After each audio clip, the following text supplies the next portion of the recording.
पण विकसित होईल ना. आम्ही सुचवली जागा इथं काय करता येईल मग त्याप्रमाणे ते नाव आलं असेल. पण एखादी पर्पज हेच करा तेच करा, आता माध्यमाच्या माध्यमातून काय पण म्हणजे बातम्या लागत गेले, पण तसा विषय गैरसमज करून घेऊ नका.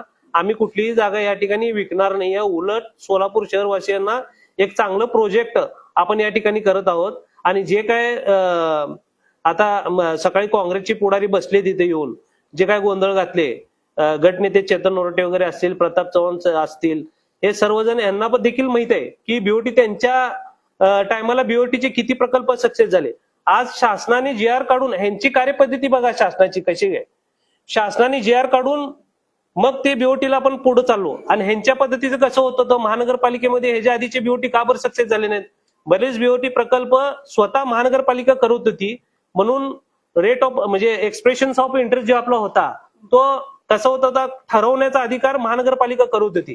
मग समोरच्या वेंडरला काय वाटत होतं हे कदाचित पैसे जास्त जातात का काय, पण आता तसं न होता त्याचा जो मर्यादा आहे ते पण आपण लिमिटेशन ठेवलेले आहेत त्या ठिकाणी. आणि त्याच्या माध्यमातून महानगरपालिकेला आपल्याला या ठिकाणी उत्पन्न मिळणार आहे. आज एक सांगतो की त्यांनी बोर्डामध्ये ठराव करत असताना त्यांनीच मान्यता दिलेली आहे. चेतन नोरटे असतील, गटनेते आणि बाकीचे काय पुढारी असतील, ह्या पुढाऱ्यांनीच त्या ठिकाणी बीओटीला मान्यता बोर्डामध्ये एकमताने दिलेली आहे. आणि बाहेर मात्र सोलापूर शहराच्या बाहेर लोकांना काही की दिशाभूल करायला. आणि हा प्रकल्प आपण काय करणार आहे, बीओटीवर 30 वर्षानंतर बिल्डिंग आपली राहणार आहे. सोलापूरचे महानगरपालिकेची जागाचे मालिक महानगरपालिकाच राहणार आहे. उत्पन्न महानगरपालिकेला मिळणार आहे. ह्यात विकायला लागले ह्याचा काही विषय येत नाही ना. सगळे तशीच आहेत. सगळे जागा एकही जागा महानगरपालिकेची आपण विकणार नाही. उलट त्या काळामध्ये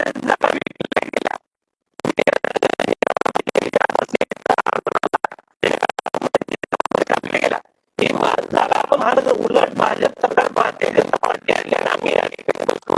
एकही जागा आम्हाला या ठिकाणी काम करत असताना बरेचसे मोठे लोक या ठिकाणी आमच्यावर या ठिकाणी आम्ही कशा पद्धतीने काम करतो हे वॉच ठेवून आहेत, आम्ही काय काम करतो हे वॉच ठेवून आहेत. म्हणून यात कुठलेही गैर होणार नाहीये. शासनाच्या माध्यमातून शासनाने दिलेल्या निर्देशनानुसारच हे काम होणार आहे.